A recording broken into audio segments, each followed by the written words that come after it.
Welcome to Werewolf Radar, the world's premier paranormal preparedness podcast. My name is Jordan Dahl. I am Nate Baldwin. And I am Roger Norquist. Today's episode of Werewolf Radar is brought to you by the Monstroco, significant bird. Feel unappreciated in your life? Unnoticed? This otherwise unremarkable bird will follow you, observe you, consider you, watching with an expectant, unblinking gaze as though waiting for something. Death? But for who? No. That's crazy. It's simply a bird and nothing more.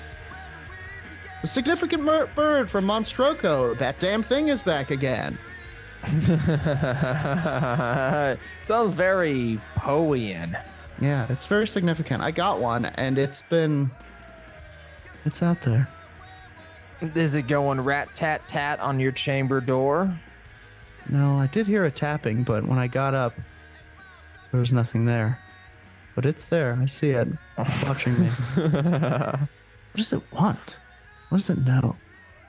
It seems to be a good gift for someone who is alone a lot. Like my grandma, I can't see her all the time. I should probably get her a Monstroco bird. I definitely don't feel alone ever. Like even in my most quiet moments, even in the tub, I feel its tiny beady eyes upon me. I don't know how that's possible. Maybe it's in the vents or something. Yeah, always watching. Well, you know that it knows that you know that it's there. Yeah. Anyway, who wants to go first? Monstroco. Monstroco. Good product. Significant bird. That damn thing is back. I always go first all the time. I think I'll take another last seat again. If one of you two wants to, I will withhold the skull. I'll go first. I'll go first. Right. You want to go first? I can do it. Do it. Take the skull. I'm going to slide the skull over to you air hockey style. That's the sound, I guess, that it makes when it touches my skull handling gloves. It certainly wasn't me doing expert Foley work. Anybody want to hear an arrow hitting a tree? Ooh, I was there in the forest. I know, right? It took you there. So I wanted to talk a little bit about some exorcisms. Oh, great. Don't know why I made that sound. Because you're excited. This first article, I've got two things to put together here. The first one is from the Daily Star, so extremely trustworthy. That's where Superman works, right? Yeah, that's right. A priest is warning that the devil is booming right now and is taking over the bodies of growing numbers of humans. Whoa. Eric Yakmon, I think, is maybe how it's said. Yeah. 71. Said he has spent decades expelling spirits and demons from possessed victims. But the situation has never been worse than right now. The veteran demon hunter said, the devil is occupying more and more people. Oh boy, that guy. There are billions of devils, and there is much evil. Just look at us now on the brink of nuclear war. You can't blame everything on the devil, but I'm excited to hear more. Why not? We've been doing that for centuries. Because some of it's me, and I want credit. Some of it are evil jinn. Here's the fun part of this thing. I think that they fucked up with the quotations, but I'm not sure. Just look at us now on the brink of nuclear war might have been the author of the article writing. Yeah, that sounds about right. And not the guy talking. Interesting. He told of a horror movie moment when the face of one woman, and this is in quotes, of one woman who was exorcising changed shape to look like Lucifer. The Satan Slayer explained. The Satan Slayer. When the devil Tuesdays on USA. When the devil spoke out of that woman's mouth, she took on demonic features. Okay, but you know it was a movie, right? Did this guy accidentally see the Sci-Fi Channel for the first time? He might have. Got You frightened. got a bunch of Asylum branded DVDs. This is what happens when you don't watch movies. And then you see one and you're like, the Matrix is coming for us. That's my priest accent. It was very close to what I assumed was a Transylvanian vampire. The Matrix. In the Matrix. I am free from this curse. They're almost the same for a reason. It's the yin and the yang. Who says we're not a thoughtful podcast, Jordan? He said that woman was urinating black and had medically unexplained abdominal pain, which definitely means that she should have had a doctor, not an exorcist. Yeah, she definitely needs a doctor. He goes on to say, clear signs of a devilish presence. I imagine this is kind of a situation where it's like, no doctors. The devil doesn't deserve a doctor. You're like, well, I prepared the woman with holy water and a wooden cross, and then carried out a direct confrontation with the devil. And then I slipped her into the holy water slide and shot her into Lake Blessing. Check out the news, everybody. Who are you and where are you? I asked the remaining devil. It turned out to be Lucifer, who was in her blood. He's one of the main ones. Kind of the main one. Yeah.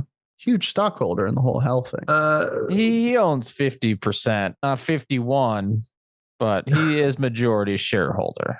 Yeah, easily. It's like a 30%, right? It's him, it's Beelzebub, it's Lucifer, and it's but there's a lot of upstarts like Osmodeus trying to get that third too, you know. Hey, watch us on Twitch. Wants to get in there. Yeah.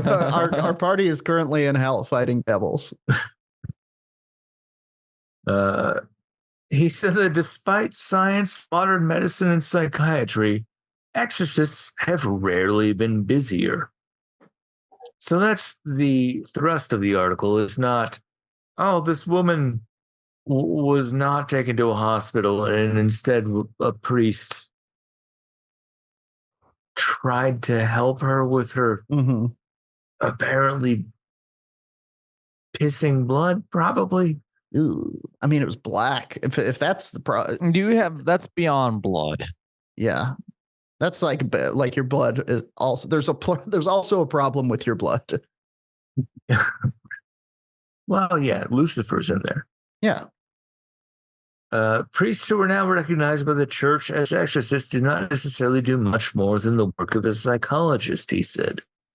Many think that the devil is a psychological condition.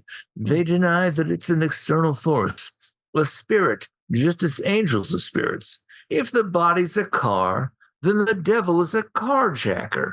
He gets in. Nice, I like that. And takes the wheel from you. Dang. The use of hard drugs, hard sex, sinful behavior. That's hard sex? What do you mean hard sex? You know, like stuff from the Kama Sutra where you got to get all bendy and you got to be upside down, stuff underwater. It's difficult. That's that professional sex shit. I am, come on, hobbyist at best. Yeah, what's the best move you guys have ever pulled off? I did a backflip into a triple missionary one time.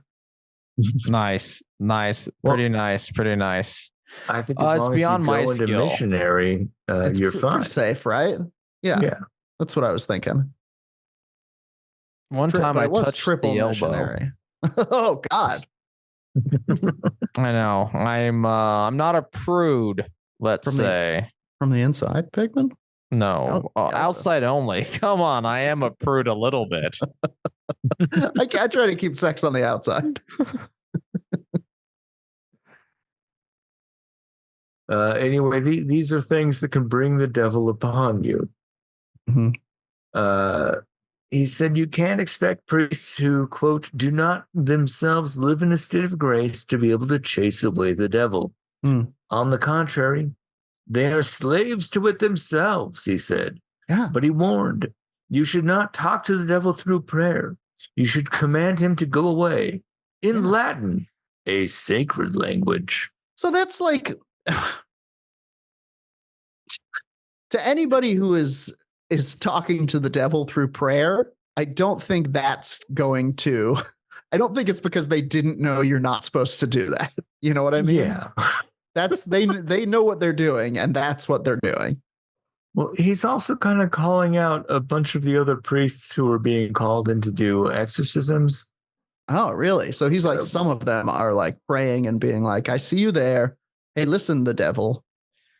Oh, and they're like, oh, please, Father in heaven, get rid of this guy. And he's all like, no, you command the demon to get out. You go, demon, get out. Yeah, or they're like trying to like bargain with him. Yeah. He's like, what's it going to take to get you out of this teen today? How many Hail Marys do I got to do? This Volvo. Yeah. And for me, 0. Hard sex? I'd much rather take the Volvo. You can have the soul back, or you can trade it all in for what's in this box. Turns out to be poop. A Volvo.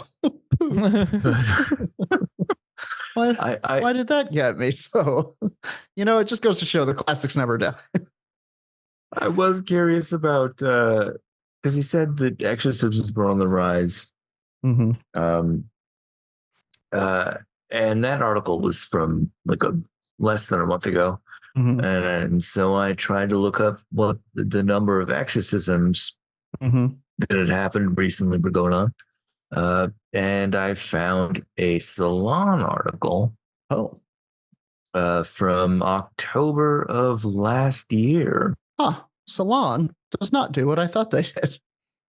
No, I'm always confused every time I see a Salon article and it's all like Joe Biden's secret death camps. And I'm like, what? It sounds like it would be like about like healthy living and like beauty tips and stuff, and like 10 fashionable ways to get the devil out of you for summer. And then it turns out they do actual journalism and investigation. Right. Anyway, go on with the Salon article. Yep. Yeah, see, that's one of those pauses you want to leave in.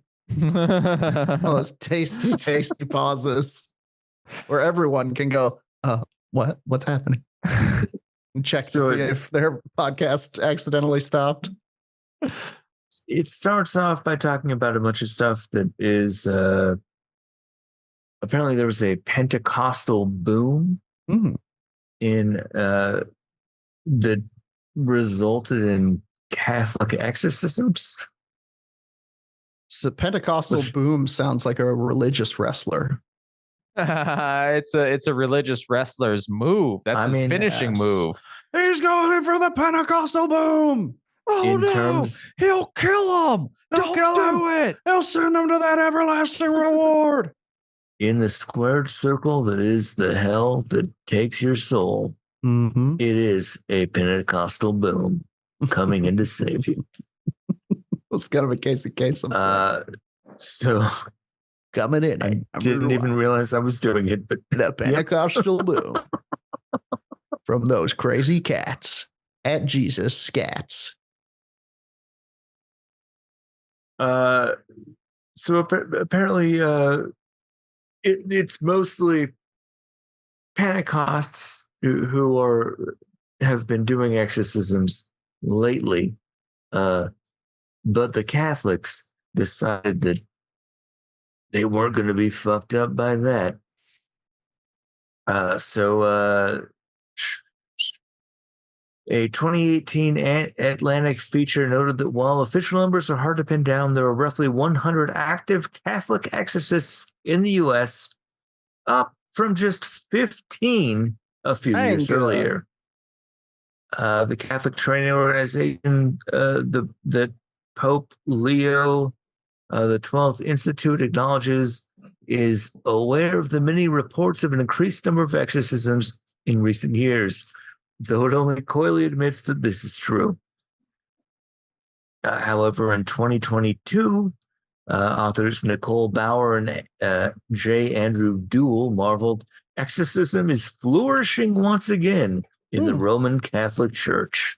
Well, good for them and bad for everyone else. The spike leads us back to exorcism's evangelical ties. The boom, this is a quote, the boom in Catholic exorcism is basically a response to the Pentecostal competition. Oh. And the real engine driving Catholic exorcism is the Catholic charismatic renewal. I don't know what that means. I'm sure somebody does. I think it means that rather than trying to defeat Satan, they're trying to defeat the Pentecostals for that sweet, sweet advertising money. Or possibly look less bad about all of the child rape. Yeah, the sex crimes. Yeah. Although, when have they ever cared about that? Well, apparently now. I think it's twofold. I think we are trying to distract from the pedos. Mm-hmm. And we're trying to get more Christians away from mental health care. Sure. Because a lot of these issues, and I'm a believer that some people just be goddamn possessed and need to be exorcised, okay? Sure. But a bulk of it is typically like a undiagnosed mental behavior that should be dealt with in completely different ways. Now, not to get too cerebral about it, and I think I know the answer here, but do you believe that faith can help with mental health issues when used responsibly? Broad stroke? Yeah. I definitely think that it can. I say yes and no. It depends, of course, but sometimes it is. Sure. It's like a poison. All things are a poison if done to an extreme. I think that is the exact answer because, I think that somebody can benefit from believing in something bigger than themselves if they're in a particularly dark place. But boy, that leads to, let's give all of my money to this mega church pastor pretty quick within a couple of generations. Also, if you've been convinced that you're possessed by the devil. Yeah. That's only going to have negative effects. Yeah. It's we've spoken briefly about the idea of beneficial possessions. I think let's get that going again. Let's be like, you're possessed, and they're like, oh no, and you're like, wait, by Macho Man. Yep. By the Tulpa Macho Man Randy Savage. Yes, you get it. There's some good beneficial possessions, I think, for sure, if you open it like that. I saw a long time ago, and this isn't a possession. Maybe it is. But a kid could channel Picasso and just ghostwrite Picasso paintings. That's pretty cool. Yeah. So beneficial possession. Yeah. There's also that one in Jewish tradition or Kabbalistic tradition that is kind of the anti Dybbuk. I can't remember what it's called, but it's basically, I know what you're talking. Yeah. Like a soldier of faith that channels through you. And I presume you get long flowing locks and you glow and you hover and silver golden wings and probably a sword made of light. And you get to do an extra 1d8 radiant with every attack. I missed the moment, but snap into a soul gem. Okay, no, the moment's still here. His spirit is still with us. You feel that?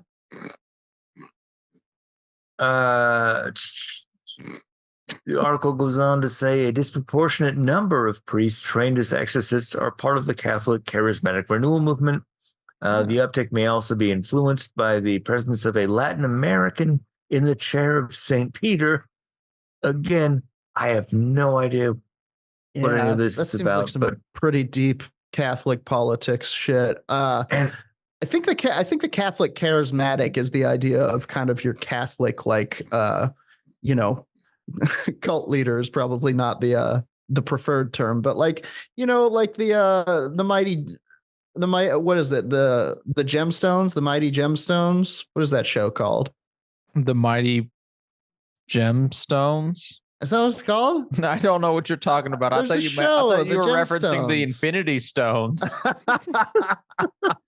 That's where my head went to, but I've been playing a lot of Marvel Snap. The Righteous Gemstones is like a show about these kind of mega church people. And I think it's like that kind of, but Catholic, you know, that idea of that movement where it's like, you know, bringing people to the word via personality as opposed to the word itself. The word, that's what they call it. Word of God. Anyway, this person being in the chair of St. Peter apparently indicates a phenomenon known as the Pope Francis effect. As in the first year of his papacy, Pope Francis performed a quick impromptu exorcism on a Mexican parishioner in the square of St. Peter at the Vatican. The growing demand for exorcism seems to correlate neatly with our modern Western longing for alternative healing and for quick fixes. And it goes on to say, what if emotional distress could be expelled as decisively as a demon thrown back into the lake of fire? That would rule. I would buy 6. That would be pretty dope, right? Well, speaking of buying, it goes on to try this funny phrase. But exorcism, it should be noted, is not some spiritual form of Ozempic. Okay. But could it be? Well, I mean, that's the question, I guess, right? I mean, apparently a lot of people are asking for exorcisms and receiving them. And at current time, they seem to be getting some form of healing from it. I am now wondering if there are reviews for these exorcists on Yelp. Oh, God damn it. I didn't even think to look. But, you know, like, now. Are they like bad? Are they like good? Like, do they swear by this one exorcist? And I can't find, I mean, I haven't done any searching really, but I have this one on Yelp. I imagine there's some mixed reviews. I have one on Yelp that is Exorcism Services. Okay. It is in the Joshua Tree National Park area. How many stars are they getting? They're getting 5 stars. Wow, nice. That's a no molestation guarantee. Wait, are they Catholic? They are non-denominational. Okay, interesting. Oh, this is some Pentecostal bullshit. But I guess, yeah, like if there's so much going on, like surely it's working, or maybe it's just like going both directions, so it's not really like causing waves on the internet to where like just thousands of 1-star reviews for exorcists. Mm-hmm. I mean, maybe for those Catholic ones because of the controversies, where they're like, he did exorcise my teen, but he also molested them. 3 stars. He took one demon out and put another demon in. All right, I found a 1-star review with the response. This is an absolute con. I'm not going to go yell them out, but this is a person who is a supernatural reader, a psychic and medium. Okay. And it is the reviewer or the exorciser? This is the exorciser in this case. This is absolute con masquerading as a voodoo master. Whatever you do, not sign your name in his book. This is a whole different deal. Well, I typed in exorcism reviews. Long story short, God is not in there, meaning in his store. And then the store owner. This makes me think it's like a competing religious faction. And then the store owner comes back at him and is all like, I don't know you, Lola. Please tell me when you came to my place. And I never made any customer sign a book. That's a manager job to make you sign before you see me. Magic, not about price. Yeah, no, long story short, you Google exorcism Yelp reviews and you get some crazy fights. Yeah. That manager, of course, Satan himself. There it is. Sign it away.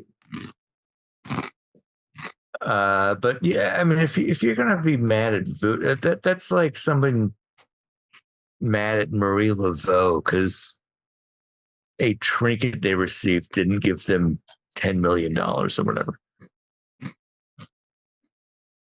Especially with so many things that factor into life, it truly is hard to pinpoint, even in terms of back to what we're actually talking about, possession and exorcism. It's kind of hard to pinpoint exactly why you are acting possessed, or like why even it gets better. Say like you get exercised and now things just getting better. Like maybe, like a number of other things shifted around. Fruity Pebbles don't taste the same. The devil's inside me.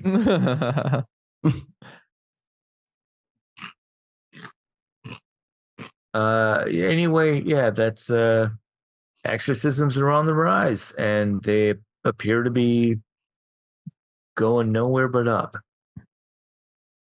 Should we become exorcists, make some cash? Oh boy, maybe. It's not grifting because we believe. We'll have to train ourselves in exorcism, but it seems to be fruitful. That is true. That much is true. All right. Well, may I have the speaking skull? Oh, yes. Please take it. Okay. It's crawling over. Got it. Just going to pull these legs off so it can't move for a little while. I want to talk to you guys today about a pretty spooky encounter. And by spooky, I mean murderous. People were killed. Trigger warning. This one gets pretty gnarly. I was on a website the other day and there was a question saying, has anybody ever been killed by a cryptid? Oh, Jesus. And some people mentioned the LBL Dogman encounter. Now, LBL stands for Land Between the Lakes. This was something that I know about this. I don't. And when you brought it up, I literally thought, surely you meant the land of lakes where the butter lady lives. No, the butter lady. Yes, the lower level cryptid known as the butter lady. And she's not a cryptid. She's a business owner. She's a girl boss. Yes, this took place in Kentucky, known as the Land Between the Lakes. And I'm sure we've spoken about it before, but we're going to speak about it again. And it all culminated in a series of murders that people attributed to a creature known as the Beast of the Land Between the Lakes. I think the LBL Beast probably would have been a better name. That's a better one. Yeah, for sure. Oh, the Beast of LBL. Yeah. LBJ Beast. The Beast. LBJ. This is from cryptids.fandom.com. I found some other articles, but they were all very long and pretty ponderous about what happened, who did it, who's to blame, this, that, and the other thing. We don't need your pondering. We're going to ponder. We do the pondering around here, you nut. We're going to find out about some, well, go on. The Beast of the Land Between the Lakes in Kentucky is said to resemble a gigantic half man. Oh, no, not like a half of a man, like the bodybuilding half man, which is a cryptid that we made up, I think. Tulpa. It's out there. Well, that's Crater Lake. Half man, half wolf that walks on two legs and has 5-fingered human hands ending in vicious claws. That's right, folks. We're talking about a dog man. Bum, bum, bum. That old rascal. The creature is said to stand over 7 feet tall with massive, crushing jaws and glowing eyes. That's its eyes glowing. Yep, pretty good. These are the legends. There are several legends attached to the beast. One story begins with a Native American creature with the ability to shapeshift. Another legend speaks of a man who left Europe in the 1800s to settle, quote, between the rivers. This man supposedly possessed a disease that turned him mad after nightfall. The disease was believed to be genetic and was passed from parent to child over the years. They remained in seclusion, never going to school or having the desire to socialize with others until one day when they went silent. Many believed that the family had died. An investigation in the early 1900s revealed that their homestead was vacant and abandoned. I'm using my spooky voice. I'm using my Monsters Among Us voice. It definitely brought me in the 1900s revealed that their homestead was vacant and abandoned. Speaking of, do you ever hear him on like other podcasts when he's not? He just sounds like a guy. Yeah. I think one of the funniest things is when he does commercials. First of all, shout out, love the pod. Check out Monsters Among Us. Fantastic. But Derek occasionally does like commercials when he keeps doing the spooky voice, and it'll be like, oh, BetterHelp can really help you when you're feeling down and in a lonesome place. Make no bones about it. This is not a spooky price or something. Yeah. Anyway, that was very good read. Early accounts from French explorers and traders in the region speak of there being warned of the shadowy presence of a loup-garou. That's right, a kind of subset of werewolf legends from France, maybe connected to this settler from the 1800s who lived between the rivers. Who knows? An after dark madness. Not just a night of special drink deals at the club anymore. Maybe a werewolf sickness. He might be why Kentucky became a dry state. Yeah. So the Shawnee fur traders warned them about the loup-garou or loup-garou. A later legend claims that the monster is the spirit of a shape-shifting Shawnee shaman, which is my favorite warm-up for voice exercises. Spirit of a shape-shifting Shawnee shaman who was killed in wolf form by the inhabitants of his village for abusing his powers. It is said that the Shawnee shaman used his powers to be really good at basketball and surf on top of vans. That would be me. Yep. I'd be dead immediately. Oh, no, wait. That was me riffing about Teen Wolf. Kids, if you haven't seen Teen Wolf, you really got to watch it. It's an incredible account of how to use your werewolf powers for good. This guy was apparently not talking about the MTV series. I was going to say the Teen Wolf movies could only be made in the 80s, and what proves it is the Teen Wolf TV show. Yes. Which is so different. This guy, this shape-shifting shaman, was killed for abusing that power. His spirit is said to still walk the woods in search of revenge. Accounts of the creature from the early days of American expansion into Kentucky tell of hunters disappearing in the woods and of strange, unnatural howls that echoed through the forests at night. At this time, bison still roamed wild in Kentucky, and hunters would sometimes encounter mutilated carcasses of these massive animals lying half-eaten in the deep grass, their throats ripped open by massive claws. Even now, with the efforts to restore the bison to Kentucky, the rangers and herd managers occasionally find calves missing. After one of the young goes missing, the herd is reputedly spooked for days, sticking together in the close formation that the animals use to protect themselves from predators. I get it. I get why he does this. It's fun. It is, and I'm getting drawn in. So there is, a history of monstrous doings in the area. There have been, of course, modern sightings, modern encounters, which that's the next section On cryptids.fandom.com, modern sightings. There have been several reports of close encounters with the creature in modern times. One of the most frightening of these happened to a group of Murray State University students who were camping in the land between the lakes in 1973. A group of young men were enjoying the woods on a warm spring weekend, sitting around a fire built by their VW microbus and just generally having a fine time. It wasn't built by the bus. That's not something that a VW microbus is capable of. It was built next to the bus. Not a Bumblebee situation. I was kind of hoping for the Bumblebee situation, but when aren't I? Generally having fun, doing push-up contests, oiling each other up, wrestling, enjoying each other's bodies. There's nothing gay about it. It's me in this car. We're in the woods. As the evening began drawing in, one of the students went off into the woods to answer the call of nature.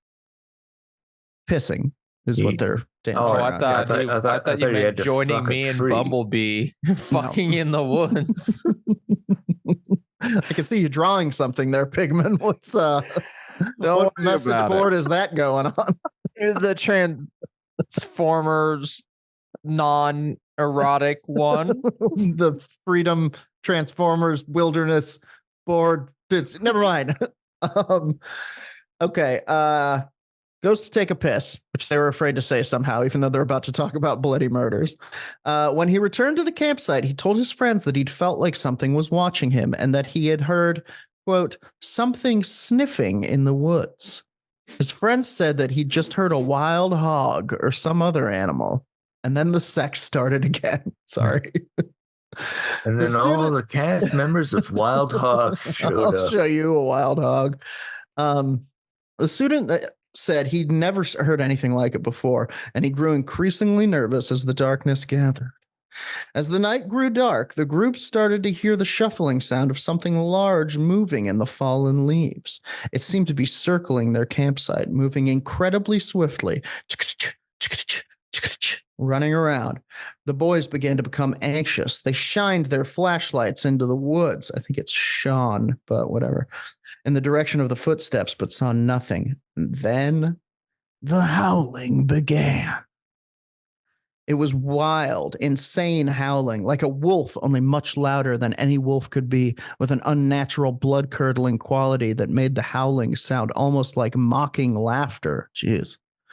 It seemed to come from everywhere around them. First one side of the circle of the light around the fire, and then the other.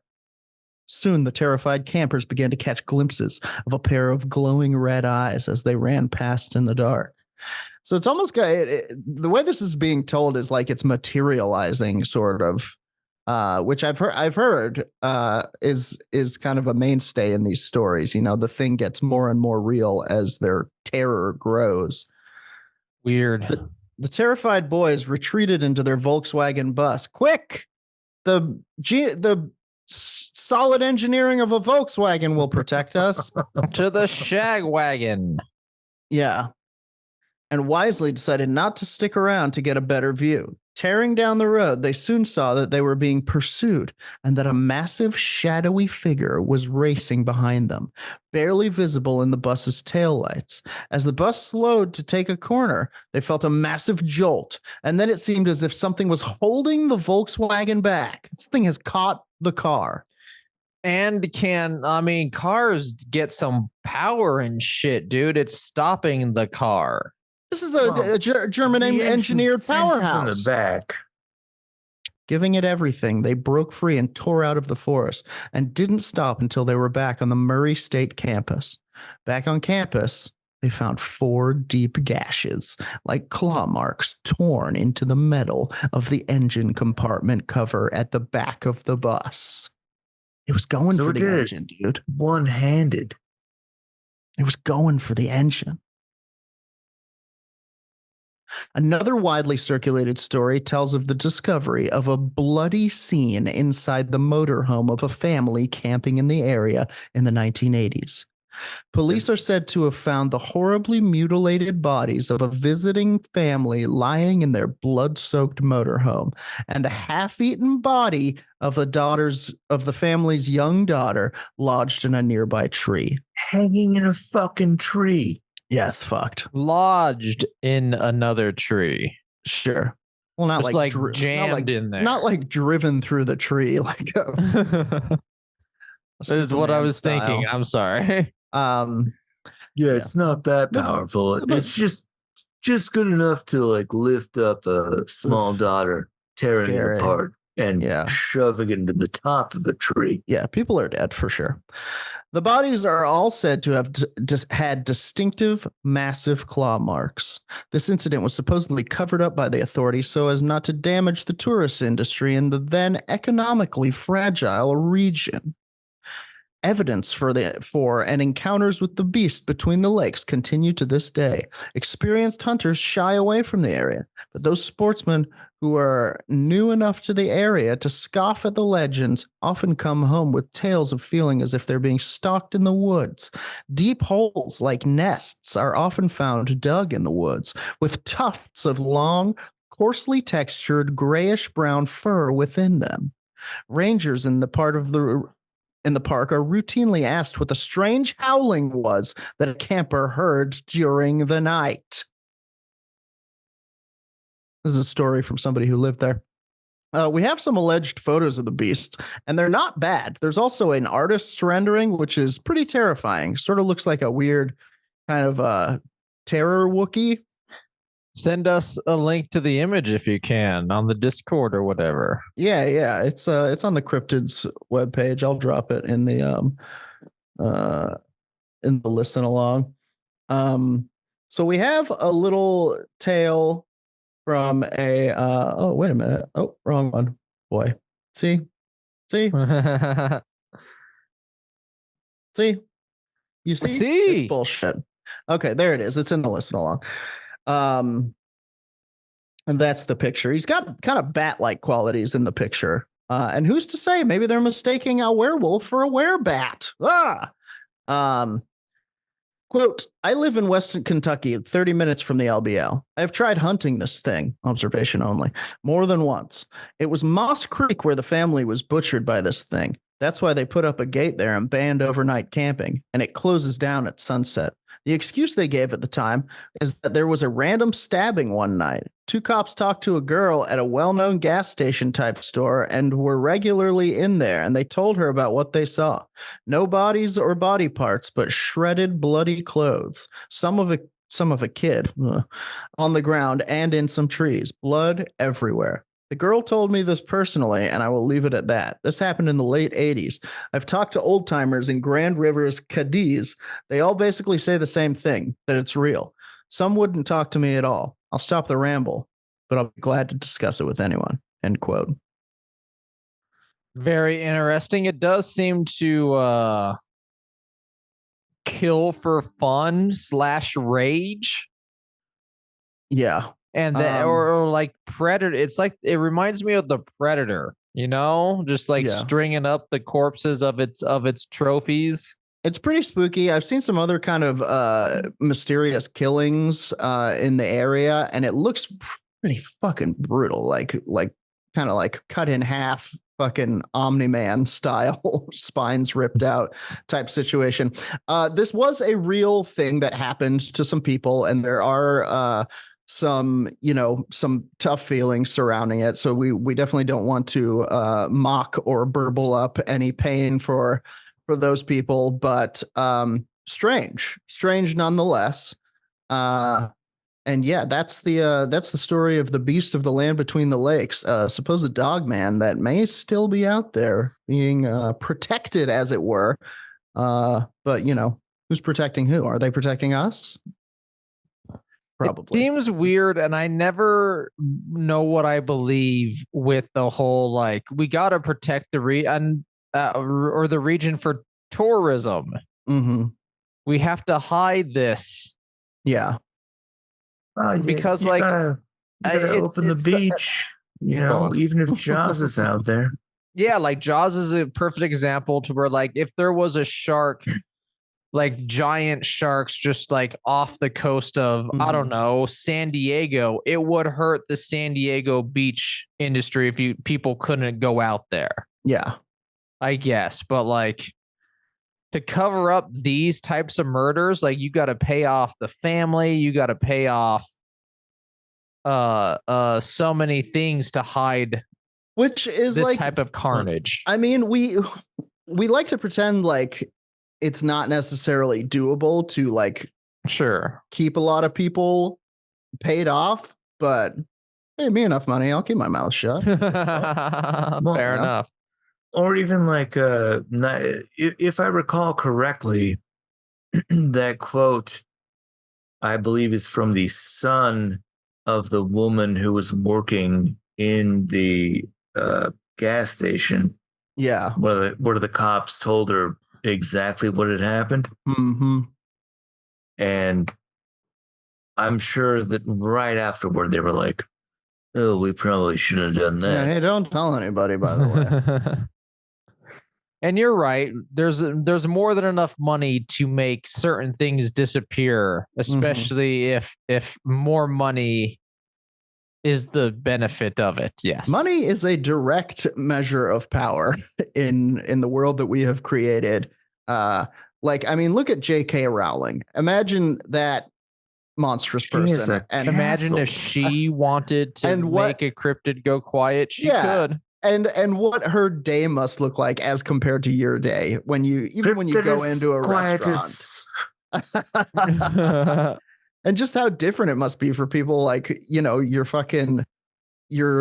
Bezos who is like people act like he's a god around him. They treat him as a god walking the earth. And the reason is because he has resources. True. So like the man of money in this area comes by and he tells some cops to be quiet. There'll be benefits for you. They don't even need to get money. They're just going to be quiet for the promise of benefits on top AKA of that, the government in this case. The god like, hey, or / king looked at me, my fellow serf. Yes, I am chosen. Fair enough. That is a very real thing. However, in this case, I think maybe it was more like there were some Kentucky cops who maybe didn't want to do paperwork.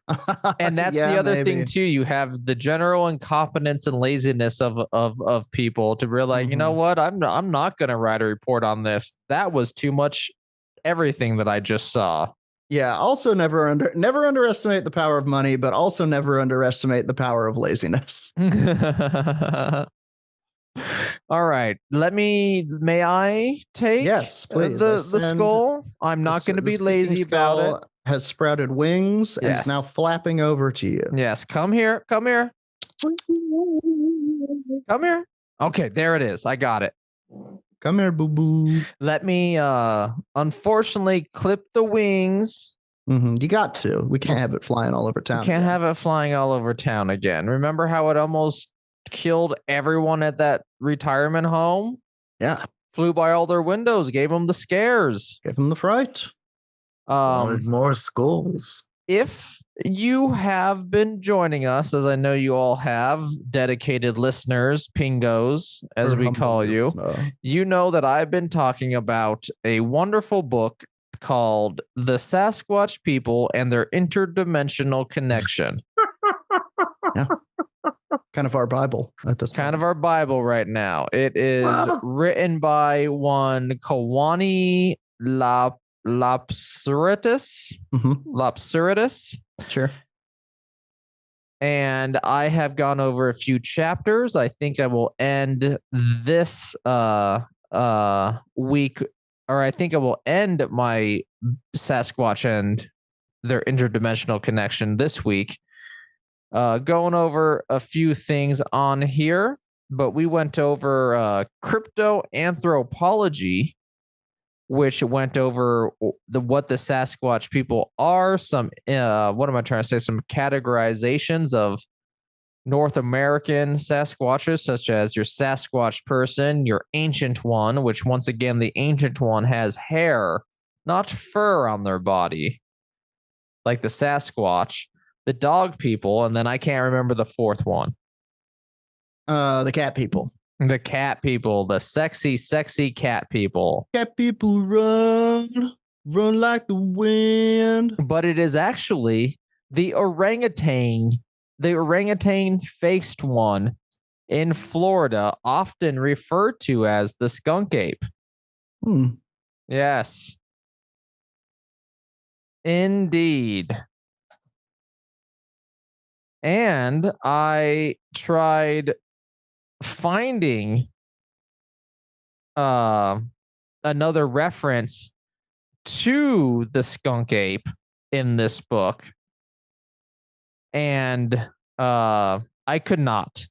They just throw out there that there is an orangutan faced one, and then don't want to follow up that claim.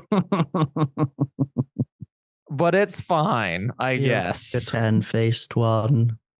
It's still been a very interesting book. So let's continue on. Like I said last week, we ended with the Sasquatch Whisperers, which a bulk of Sasquatch and ancient ones are actually telepathic, especially the ancient ones. Now, this chapter starts as follows. Astronaut Gordon Cooper testified before the United Nations that UFO and aliens are visiting the Earth, as reported in the August 15th, 1976 edition of the Los Angeles Herald Examiner. He stated, intelligent, and that's not, I don't think that's like the best reputable magazine either.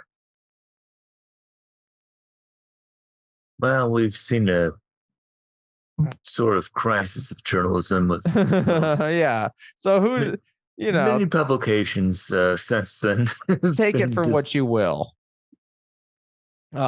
He said in this paper, intelligent beings from other planets regularly visit our world in an effort to enter into contact with us. I have encountered various ships during my space voyagers is what is typed. NASA and the American government know this and possess a great deal of evidence. Nevertheless, they remain silent in order not to alarm people. Which I didn't know about that at all. I didn't know that he testified in front of the United Nations and went. I also don't know who Gordon Cooper is, but that's because I don't know all the astronauts. He's not also Gary Cooper? He's not Gary Cooper. I looked it up. Gordo Cooper, as he likes to be known, was a aerospace engineer, test pilot. Let's see what he was on the Project Mercury, 1959. Okay. Mercury Atlas, number 9. Gemini 5. He was a big Gemini man. Which, have you guys seen that movie? Awful. Nuh-uh. What happens? Oh, it's Will Smith fighting a younger Will Smith, and then they have to team up to defeat an older Will Smith. And then get this. It was shot in a format that no American theaters could play. It was shot in, I think, 8K 120 frames per second on IMAX film or some nonsense. Like there was only Chinese theaters could play it from reported sources. Anyway, we're not talking about the weirdness that is Ang Lee's directorial styles, but I could. That was an Ang Lee movie? Yeah, it was. Holy shit. Dang, how far he's fallen. The director of Lust Caution? Fallen? What are you talking about? I say risen. Ang Lee was top of the game for a while. You know what happened? Still is. Dogman. Dogman out-directed him. So reading some of this chapter, it goes on to connect now the kind of statistical anomaly that is Bigfoot sightings along with UFO sightings. As we've talked about openly, there seems to be a connection with the amount of sightings of Bigfoot areas and UFO areas. You have, of course, in Northwest America, significant sightings of both in the same regions, and a number of anecdotes from contactors, Bigfoot watchers say that they have seen UFOs come down and then a Bigfoot appear, or vice versa, to where they have seen a Bigfoot and then a UFO takes off or appears. Indeed. Indeed. The author, Kawani, says there are more Bigfoot creatures associated with UFOs than most researchers know or understand. In 1975, when I first read about the possibility of a Bigfoot UFO connection, I became very annoyed. So annoyed. With my academic background in social science, it seemed unrealistic, if not absurd. When I first encountered the psychic Sasquatch is the next sentence. And the ET and UFO connection 4 years later. Let's hear what he has to say. It took another 2 years going in and out of denial to finally accept it as a fact. Yes, a river in Egypt. It was not easy. Now I frequently counsel others when they are grappling with this reality. So you've learned Bigfoot is psychic. Join me twice a week. Come to terms with this. And I think we're generations removed from this. This is in the 70s. We weren't even born yet, right? How old are us? Redacted, right? Oh boy, I'm redacted years old. I don't know about you guys. Okay, yeah, we were all born after 1975. Massively redacted. I'm blowing a Nintendo cartridge to fix it years old. I have an easy in my 30s though. I would do it right now if there was a problem with the Nintendo cartridge. I do photos for a living and have the professional air blaster, and I would still just put my lips up against it and go. Not to mention, I've read like multiple sources, surely not articles, but like sources that have been like, that does nothing. You're doing nothing. If anything, you're closer to damaging the cartridge than anything. Anyway, what was I talking about? Big feet. Big feet. That's right. Psychic Bigfoot. Psychic Bigfoot. That old song and dance. It's easy for me to comprehend this concept to where one, Bigfoot can be psychic. Sure. Why the hell not? Honestly, it would explain a lot. It would explain why he's always one step ahead of us, you know? Yes, he senses you. Do you remember the movie Chaos Reign? No, that's something a fox says. Chaos Walking. You're thinking of Antichrist. Yeah, I always think of Antichrist, but also Chaos... Bigfoot being one step ahead of us. It makes sense. That's pretty good. But Chaos Walking, maybe the one with Tom Holland and Daisy Ridley. Yeah, Chaos Walking. I remember this. The plot of it is that Daisy Ridley is crash lands on Earth or a former colony of Earth, and on this planet, everyone can see in each other's thoughts and shit. So what if Bigfoot's got that power? And that's like as we're saying. Is the reason why he's one step ahead of us. He can see our thoughts. He can just even sense human thought when it's coming around the corner. And he's like, perception seems, as we've mentioned before, it could be that perception is part of the mechanism of what makes ghosts happen. And maybe he can sense whatever that is. Almost a spider sense. Yeah, almost a spidey sense. And then he's just like, all right, kids, let's get out of here. Here comes the fucking, they've got some sort of untoward name for us. Here comes the finger lickers or something. Because I do like to lick my fingers. We're always licking our fingers and the fingers of others. And then on top of that, it's easy for me to accept that Bigfoot could possibly be an ET. or is the driver or related to the UFOs. It's not. It's driver, I don't I need like that. counseling.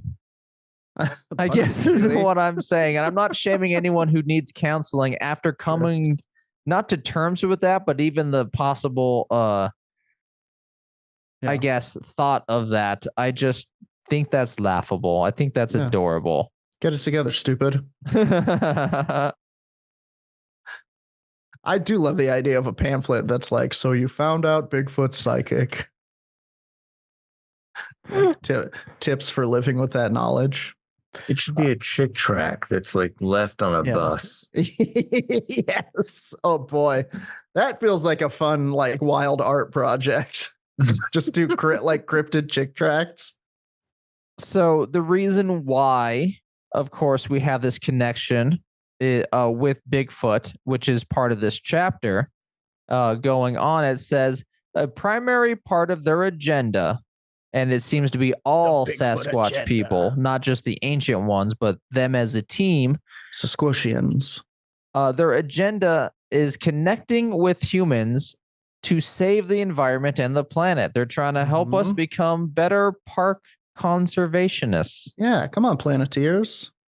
Who's a Planeteer with us? Come on, get your rings out. Get it together. They really want us to wake up and save ourselves. They understand invisible energies and cosmic occurrences that we as an Earth culture know nothing about. Psychic much? Also, I don't know much about the connection between saving the environment and the planet and understanding invisible energies and cosmic occurrences. Well, maybe if you could see the invisible energy of the planet, you could see how much it like erodes under massive cities or something. Fair enough. Is this kind of like an Aerith in Final Fantasy VII? She can hear the planet scream. Yes. Yeah. Have you played that new one, by the way? I'm playing it right now. I'm enjoying it very much so. I got to get on that shit. The forest beings are highly evolved, but we only see or want to see a hairy monster. I do want to see a hairy monster. Because I have gotten to know some aspects of them. I see the Sasquatch with warm affection. But because of people's fear, the Sasquatch are super selective about whom they trust and will interact with. Most people are missing out on a great opportunity to grow and evolve. I think about all this when I read about the Sasquatch stuff, and I think about the Bigfoot who needed to trade that one woman for garlic because they use it as a antibacterial. He loved garlic. They do. It's mushrooms and berries.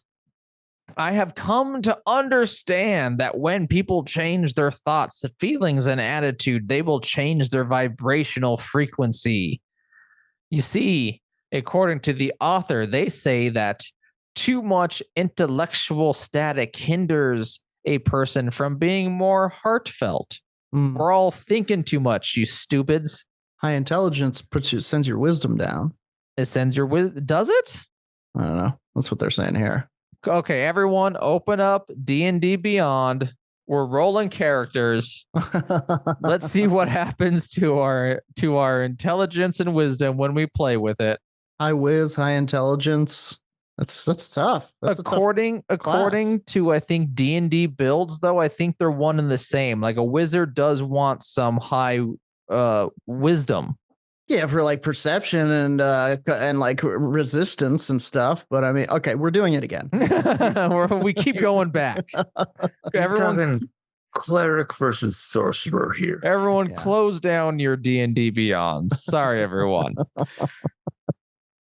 So when you're more intellectual, the person who the person in the experiment, in the thought experiment, holds a lower vibration in which the Sasquatch and ETs are not particularly interested in. Which now reading this maybe makes sense on why you have, and we call him a fraud, and rightfully so.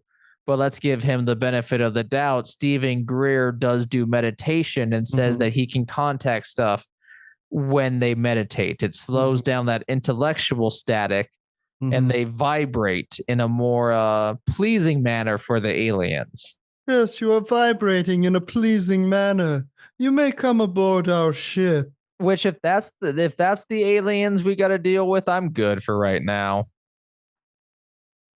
I want ones like me that I can smuggle stuff with, you know? Yeah. Me and them, I'll be their Chewie, and then he'll be my Solo. They already got Chewies. They're a fucking planet of Chewies. Also, is Chewie an ancient one? Could be. Wookiees seem to be ancient ones. Mm-hmm. I mean, they have combable hair. Which I think is the Werewolf Radar way to define a Sasquatch person. Yeah.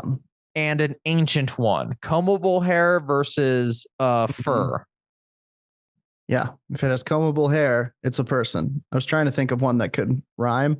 If it combs its hair, there's brains up there.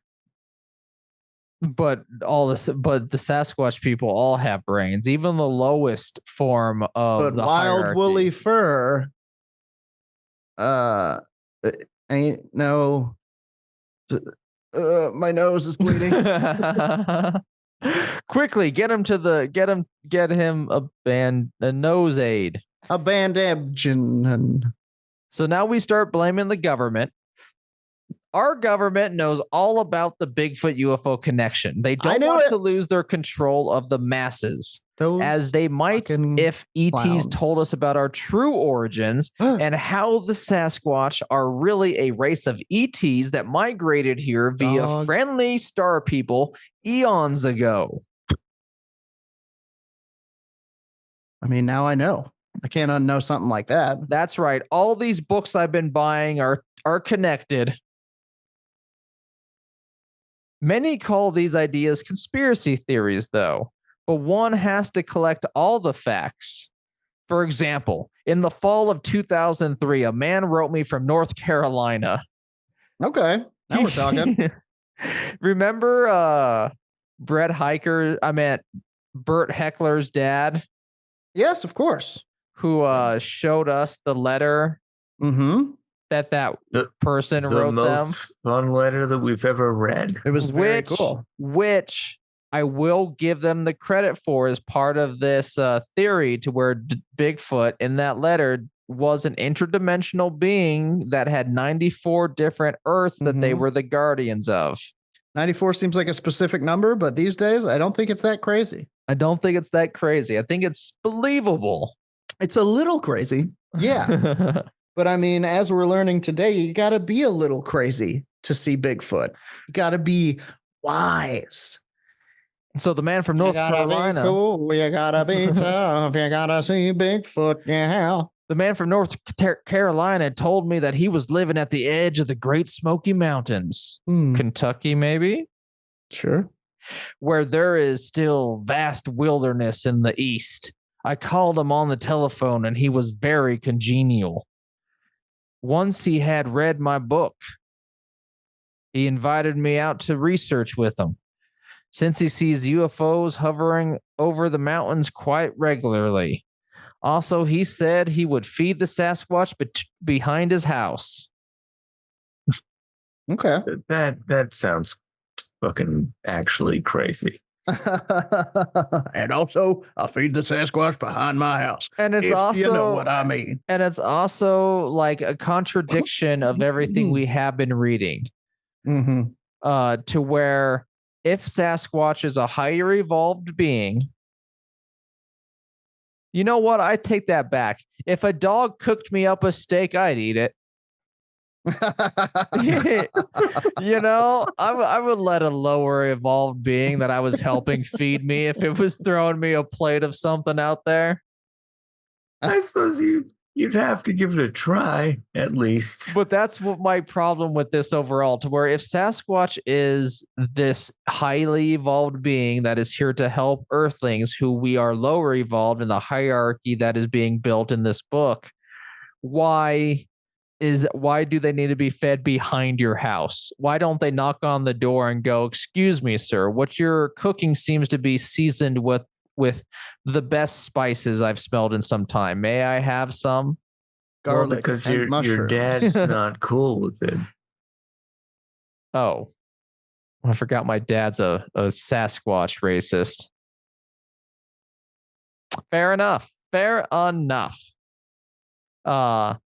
If he missed some days of feeding the Sasquatch and didn't leave food, they would come to his house at night and create a tremendous racket. Then suddenly, he did not return my call when I left him a message. He had 2 telephone numbers. This is in 2003. This man was selling drugs, obviously. He had 2 telephone numbers, and one was abruptly disconnected. The guy wrote me one final letter, and I never heard from him again. The letter said that his phones were tapped. Black unmarked cars followed him without trying to hide from view, and it seemed he was being harassed from one of our clandestine agencies. Mm-hmm. Finally, they confronted him and told him to stop his involvement with the Sasquatch. Cool it, you. It scared him so bad that he did. And I think that's where I'm going to wrap up this this conclusion to my reading of the book, The Sasquatch People and Their Interdimensional Connection. If you want to read more of this, you can just Amazon the works of Kewaunee, Kewaunee,